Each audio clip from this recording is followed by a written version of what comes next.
अस्सलाम वालेकुम प्यारे दोस्तों, कैसे हैं आप? ठीक ठाक हैं? मैं ठीक हूँ, लेकिन नहीं ठीक थी जनाब। बड़ा कुछ हो गया, आपको क्या बताऊँ। एक तो खैर इंटरनेट का मसला वो तो है ही है। परसों क्या हुआ कि जब मैं एक चुभन सी के सेट पे थी, तो फ़ाहद शेख जो हमारे बड़े प्यारे एक्टर हैं, वो माशाल्लाह बहुत अपनी सेहत का ख्याल रखते हैं। और उनकी ऐसी रूटीन होती है कि मुझे रश्क होता है कि ऐसे कोई अपना ख्याल रख सके तो क्या ही बात है। पूरा एक किचन उनके पास होता है जिसमें उनकी चाय होती है, कॉफ़ी होती है, पानी होता है और खाने की मज़े मज़े की चीज़ें होती हैं। बड़ी हेल्दी चीज़ें खाते हैं वो, जैसे कि पंजीरी होती है, वो ख़ास बनवाते हैं पंजीरी लाहौर से। फिर उनका देसी मुर्गी का होता है, यखनी होती है। फिर उसके साथ उसकी बोटी होती है। फिर 6 अंडे होते हैं, 6 7 8। और माशाल्लाह जिम भी करते हैं और वो बहुत ही अपनी खूबसूरती का राज उनका ये सब कुछ है। तो वो मुझे बहुत प्यार करते हैं। ही इज़ लाइक माई सन, मुझे अपने बेटे की तरह लगते हैं और वो बहुत मेरी इज़्ज़त करते हैं, बहुत प्यार करते हैं। तो मैं भी बहुत प्यार करती हूँ। तो फ़हद ने मुझे कहा कि पहले भी उसने मुझे एक दिन, याद है मैंने आपको बताया था, उसने कहा था आपने अंडे खाने, तो मेरे अंडे यहाँ बैठ गए थे। एज की बात है ना भाई, वो जवान बच्चा है, फिर वो वर्कआउट करते हैं तो वो उनको तो हज़म हो जाते हैं। मैं इतने सारे अंडे कैसे खा सकती हूँ। लेकिन खैर उस दिन मैं नाश्ता शाइस्ता के घर खा के जाती हूँ ना, पराठा वराठा, तो मैंने सोचा कि मैं आज ना खाना नहीं खाऊंगी। खाना वैसे भी मैं आपको पता कम ही खाती हूँ, फ्रूट खाती हूँ। तो मैंने कहा भाई मैंने खाना नहीं खाना। और उन्होंने कहा कि ठीक है। मैंने कहा आज जो तू खाएगा ना बेटा वही मैंने खाना है। कहते हैं ठीक है माँ जी, जो मैं खाऊंगा मैं आपको दूंगा। लो भाई, उसका ना वो होता है, वो जो 24 आवर्स में करते हैं, जिसको मैं कहती हूँ इंटरमीडिएट फास्टिंग। तो इंटरमिटेंट फास्टेड कहते हैं उसको, लेकिन मैं इंटरमीडिएट फास्टिंग कहती हूँ। वो होता है कि आपने 24 आवर्स के बाद आपने कुछ खाना होता है, मतलब पूरा आपने टाइम जो है ना, एक ख़ास टाइम पे आपने खाना है, फिर नहीं खाना। तो वो ना समझो कि 3 बजे शुरू होता है, तो फिर वो 1 2 घंटे खाता है, फिर वो ख़त्म। तो उसने मज़े मज़े की चीज़ें मंगाई, चाट मंगाई, ये मंगाया, समोसे भी मंगाए।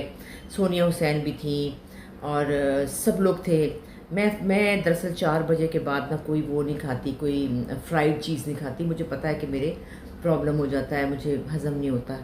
तो चूँकि मैंने खाना नहीं खाया हुआ था, तो मैंने सोचा चलो इतना सा समोसा खा लेती हूँ, और समोसा तो बड़ा मज़े का होता है।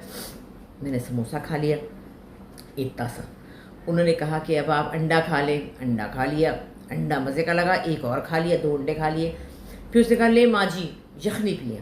मैंने यखनी पी। और यखनी फिर उसने कहा और पीनी है? मैंने कहा और पीनी है। उसने मुझे और यखनी दे दी, छोटे छोटे ग्लास थे लेकिन यखनी पी ली।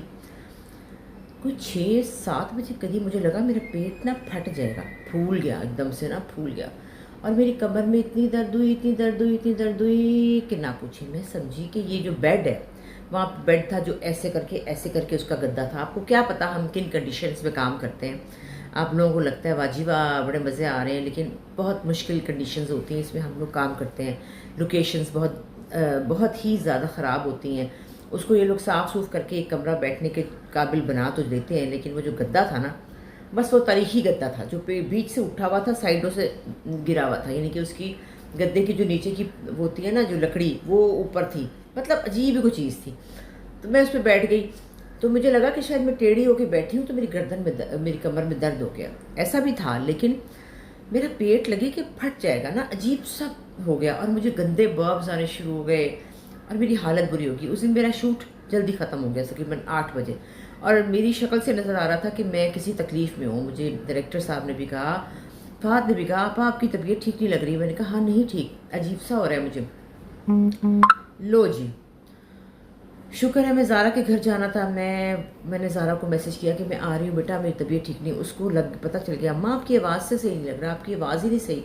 मैंने कहा हाँ मेरी बहुत कमर में दर्द है, मेरी बहुत तबीयत ख़राब है, हीटिंग पैड निकाल दो, मैं हीटिंग पैड लगा के लेटूंगी। उसने कहा हम तो डिनर पे जा रहे थे। मैंने कहा आप लोग जाएँ, तो मुझे घर में लोग हैं ना, उनके बॉयज़ सर्वेंट्स हैं, तो मैंने कहा मैं उनके साथ उनको बता दो कि कमरा खोल दें और मैं लेटूंगी। खैर मैं कमरे में पहुँच गई। कमरे में हीटिंग पैड लगाया हुआ था, एसी लगा हुआ था, मैं लेट गई।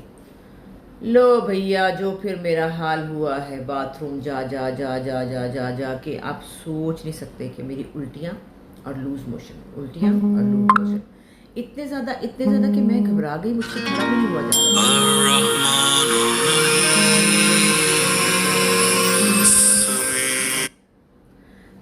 खड़ा भी नहीं हुआ जा रहा था, मेरी हालत बुरी, मेरे सांस ना आए, मुझे समझ ना आए कि मैं करूँ क्या। 1 मिनट मैं ज़रा कॉल सुन लूँ, फिर मैं आपके पास आती हूँ। जी जनाब, वो गाड़ी थी, शूट की आ गई थी। मैंने उससे कहा 5 मिनट रुको, मैं आती हूँ, अपने दोस्तों से बात कर रही हूँ, ये भी बहुत ज़रूरी है भाई। अच्छा जनाब, फिर क्या हुआ? लो जी, कोई हाल ना हुआ, कोई हाल ना हुआ। मेरे उल्टियाँ उल्टियाँ उल्टियाँ और गंदे और बाथरूम और कुछ, मतलब कि आप सोच नहीं सकते। मेरे ख्याल में ज़िंदगी में शायद एक आध दफ़ा ऐसा हुआ होगा, मुझे नहीं याद, लेकिन ऐसा खौफनाक सीन नहीं हुआ जितना खौफनाक सीन था। और शुगर मेरी लो, मैंने शुगर चेक की तो लो। मैंने सोचा कि इंजेक्शन, शुक्र है मैंने चेक कर ली थी, आप लोग भी चेक कर लिया करें। जब कोई ऐसा प्रॉब्लम हो तो शुगर ज़रूर चेक कर लें, उसके ऊपर इंजेक्शन नहीं लगा लेना और लो हो जाएगी। तो शुगर लो लो लो लो, बुरे हाल। तो मैंने नहीं लगाया इंजेक्शन। खैर, जब ज़ारा वापस आई तो उसने मेरी शक्ल देखी, वो हैरान हो गई, रंग मेरा पीला फटक, ऐसे ऐसे मैं सांस ले रही थी, बुरी हालत थी। उसने कहा माँ, ये तो सही बात नहीं है। खैर उसके बाद फिर कोई, मतलब कोई हाल ही नहीं था ना, मैं बेड पर लेट ही नहीं पाई। फिर ज़ारा ने मुझे कहा कि नहीं, आपको हॉस्पिटल लेके जाना चाहिए। तो असद, फिर मेरे असद उठे, उन्होंने मुझे कहा मैं लेके, ज़ारा तो फटाफट कपड़े पहन के तैयार थी। उसने कहा भाई तुम कहाँ जा रही हो, बच्ची को देखो, मैं लेके जाता हूँ। असद मुझे 3 बजे हॉस्पिटल लेकर गए। वहाँ मैं गई, डॉक्टर्स को जो बताया तो उन्होंने कहा लेट जाओ भाई, तुम्हारे तो हाल ही कोई नहीं है। मेरे बिल्कुल वाइटल्स ख़त्म होते, यूँ थी, बेहोश पड़ी थी, बुरी हालत। ऊपर से लोग आ रहे थे तस्वीर के जाने, उस हालत में भी। खैर प्यार से मैंने समझाया कि इस वक्त मेरी तबीयत अच्छी नहीं है, प्लीज़ आप मुझे इस वक्त मजबूर ना करें। एनीवे, उन्होंने 2 3 4 इंजेक्शन्स लगाए, फिर वो ड्रिप लगाई, और फिर बजे मेरे ख्याल में 7 बजे हम लोग घर आए वापस। और आकर फिर मैं लेटी, फिर भी उल्टियाँ आ रही थी, फिर भी बाथरूम जा रही थी, कोई हाल नहीं था। और तौबा की कि अब तो समोसा कभी नहीं खाऊंगी भाई, मुझे नहीं सूट करता। और 4 बजे 5 बजे के बाद मैं नहीं खा सकती तो नहीं खा सकती। अजीब बात है वैसे कि मैं सुबह के वक्त यानी लंच में खा लूँ तो ठीक है, 5 बजे, 4 5 बजे अगर मैं कोई भी फ्राइड चीज़ खा लूँ ना, तो मुझे हज़म नहीं होती वो। अजीब बात है। हालांकि सुबह पराठा खाती हूँ, वो हज़म हो जाता है, रात को खा लूँ वो हज़म हो जाता है। ये जो टाइम है ना 4 5 बजे का, ये नहीं सूट करता। खैर, हाय, उसके बाद मैं सो गई। ज़ारा ने कहा बिल्कुल आप नहीं उठेंगी, और मैं उठी कल 3 बजे। ज़िंदगी में पहली बार 3 बजे उठी मैं, कभी नहीं उठती, आपको पता ही है। उठी तो मुझे लग रहा था मुझे चक्कर आ रहे हैं, मैं बिल्कुल बुरा हाल था। तो तब उल्टियाँ बंद हुई तो मैं थोड़ा सोई। 3 बजे उठ के उसके बाद फिर मैंने बिल्कुल बेहोश ऐसे पड़ी थी। ज़ारा ने कहा आप कहीं नहीं जाएंगी, आप शाइस्ता खाला घर होती तो क्या होता, आपको कौन लेके जाता हॉस्पिटल। हाय, आप, फिर वो मेरे पीछे पड़ गई। मैंने कहा नहीं बेटा, ऐसे कुछ नहीं होता, फिक्र ना करो, मुझे जाना है वहाँ। नहीं नहीं, आप नहीं जाएं। आपने जो रोना पिटना शुरू कर दिया। मैंने कहा नहीं बेटा, कुछ नहीं होता, ये तो पहली दफ़ा हुआ है, कभी होता नहीं, कभी कभी होता है। अगर होगा तो मैं आपको कॉल कर दूँगी, अगर मुझे कुछ हुआ तो मैं आपको कॉल कर दूँगी। पहले भी ऐसे बड़े एपिसोड्स हो चुके हैं वैसे मेरे कि मुझे बड़ा कुछ हो जाता है और फिर ज़ारा और असद मुझे लेके जाते हैं। एनीवे, ये सब कुछ तो अल्लाह के हाथ में है, जब कुछ होना है वो तो होना ही है। तो बच्चे मौजूद हैं, पास ही हैं, ज़्यादा दूर तो है नहीं। तो खैर शाइस्ता को मैंने बता दिया कि ये मेरी हालत है, मेरी जान, इसलिए मैं नहीं आ सकती। वो परेशान होगी, हाय मैं तो तेरे लिए कढ़ाई बनाई थी। मैंने कहा अब छोड़ दे कढ़ाई, हम कल खाएंगे। फिर जनाब जब 4 बजे तो ज़ारा ने कहा कि आज तो वो है हमारा मैशन बाज़ार, वो जो आपको पता है लाहौर में भी मैं एग्ज़िबिशन होता है माहिरा ख़ान का, उसमें मैं अपना स्टॉल लगाती हूँ। इस बार मैंने नहीं लगाया इसलिए कि इतनी बिज़ी थी अपनी बेबी बाजी में, फिर अहमद की शादी में, तो मेरे पास बिल्कुल टाइम नहीं था कि मैं वो एक अलग सा काम करती, तो मैंने नहीं लगाया। तो उसने मुझे कहा कि ना पसीना देखे, गर्मी देखिए, अल्लाह माफ़ करे, ओए, हालांकि एसी लगाया है फिर भी गर्मी इतनी है। तो फिर उसने कहा कि आप नहीं जाएंगी आप। मैंने कहा लो भैया, ये तो मैं फंस गई। फिर खैर उसको मैंने समझाया कि बेटे मुझे जाने दो, मैं जाना है। उसने कहा अच्छा चले, अभी हम चलते हैं मैशन बाज़ार पे, मैशन पे सब चलते हैं, सारी फैमिली जा रही है, आप भी चलें। तो खैर ज़ारा ने मुझे कपड़े दिए, ये ज़ारा के कपड़े जो मैंने पहने हुए थे। उसने कहा ये कपड़े, क्योंकि मैं तो गई थी घर के कपड़ों में बहुत ज़्यादा, तो उसने कहा नहीं अम्मा चलें।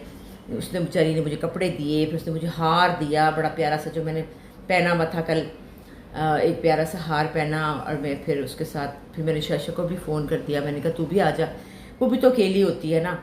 बस आप लोगों ने सवाल किया कि शाइस्ता जो है उनकी फ़ैमिली कहाँ है। शाइस्ता की फ़ैमिली लाहौर में है, और शाइस्ता ने शादी नहीं की, और शाइस्ता ने सारी ज़िंदगी अपने बहन भाइयों को पाला, उनका ख्याल रखा, और शादी नहीं की। ऐसे लोग भी बहुत कम होते हैं। खैर शाइशा की एक और स्टोरी है, उस पर पूरा शो हो सकता है, पूरा प्रोग्राम, वो मैं आपको फिर इंशाल्लाह बाद में बताऊंगी। तो शाइस्ता भी चूँकि अकेली होती है, मेरे इंतज़ार में होती है कि ये आए तो फिर हम कुछ फ़न करें। तो मैंने उसको कहा कि तू फटाफट पहुँच जा इधर, आ जा और फिर हम आगे से चलेंगे। फिर मैं शाइस्ता यहाँ आ गई, उधर ज़ारा के घर आ गई। फिर हम सब मिल के हम लोग गए मैशन बाज़ार पे और नूर जहाँ को भी लेकर गए। वहाँ बहुत रश था, बहुत रश था, बहुत रश था, बहुत रश था। तो बस घूमे फिरे, कुछ खाया तो कुछ नहीं, मैंने बस पिया था थोड़ा सा वहाँ पे, वो लेमन क्या होता है वो सोडा, वो पिया था। बाकी फिर इन लोगों ने, बच्चों ने बर्गर खाए, मैंने तो तौबा तौबा तौबा तौबा की कि नहीं भैया मैं तो कुछ नहीं खाना।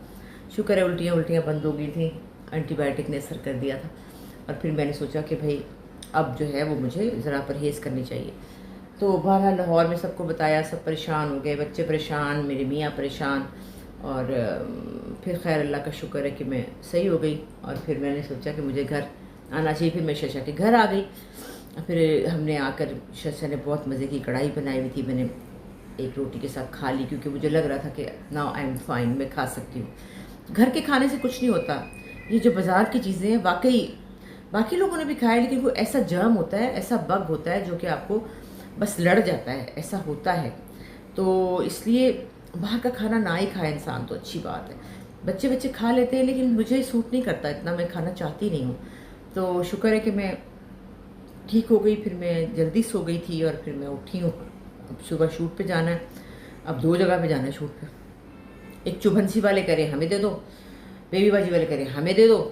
अब 2 जगह जा रहे मुझे मांग रहे हैं मैं किधर जाऊँ। फिर उनकी आपस में डिसाइड हुआ कि आधा दिन मैं बेबी बाजी पे हूँ और आधा दिन मैं चुभनसी पे हूँ। ओहो हो भाई, क्या ही डिमांडा है मेरी, कितने सदके डिमांडा तेरियाँ। तो ये चूँकि एक चुभनसी के बस ये आज का दिन है और एक दिन और है, फिर ये प्रोजेक्ट ख़त्म हो जाएगा। अब बेबी बाजी का भी आपको पता है भाग भाग के हो रहा है क्योंकि एवरीडे चलना होता है, उसका भी प्रॉब्लम है कि ज़ाहिर है उसको भी टाइम देना है। उधर से लाहौर वाले जो हैं मेरे मियाँ, वो रोज़ कहते हैं आप कब आएंगी, मैं कल अभी तो गए हुए 2 दिन हुए हैं, अभी कहाँ से आऊँगी। पर वो भी ज़रा अब शुरू हैं, उनको भी आहिस्ता आहिस्ता बताना पड़ेगा कि अभी मैं बहुत दिन यहीं हूँ भाई, अभी काम ख़त्म होगा तो आऊँगी। तो एनीवे इंटरनेट के मसाइल ज़ारा के घर में मैंने किया था, तो मेरे ख्याल में आपको दोनों वीडियोस मिल गई थी। अब आज की वीडियो, आज का मज़े की बात ये है कि जो बेबी बाजी की लोकेशन है वहाँ पे वाईफाई है, तो वहाँ तो वीडियो चली जाएगी। लेकिन एक चुभनसी जो था उस पर कोई वाईफाई नहीं था। तो अब तो मैं बेबी बाजी की शूट पे ही हुआ करूँगी और एवरीडे तो इंशाल्लाह ताला हमारी बात होती रहेगी, मैं आपसे राब्ते में रहूँगी। बहुत सी बातें होती हैं जो आपसे करनी होती है, दिन भर सोचती हूँ कि हाँ कल इस बात के बारे में बात करूँगी, कल इस बात के बारे में बात करूँगी, लेकिन जब आपसे बात करती हूँ तो फिर कोई और ही बात निकल जाती है। और आप लोगों के प्यारे प्यारे मैसेज पढ़ती हूँ, कुछ प्यारे कुछ बुरे, लेकिन आप लोगों ने कहा है कि मैं बुरे कमेंट्स को ना देखा करूँ। देखती तो हूँ लेकिन फिर अब दिल पे असर करना जो है वो होना या ना होना एक अलग बात है। खैर आप लोगों के प्यार का शुक्रिया, बहुत बहुत शुक्रिया। और इंशाल्लाह ताला बात होती रहेगी। गाड़ी नीचे आ गई है, फ़ोन आ गया है कि आ जाइए, गाड़ी आ गई है। तो अब मैं शूट पे जा रही हूँ, अपना ख्याल रखिएगा और फिर बात होगी कल। Thank you.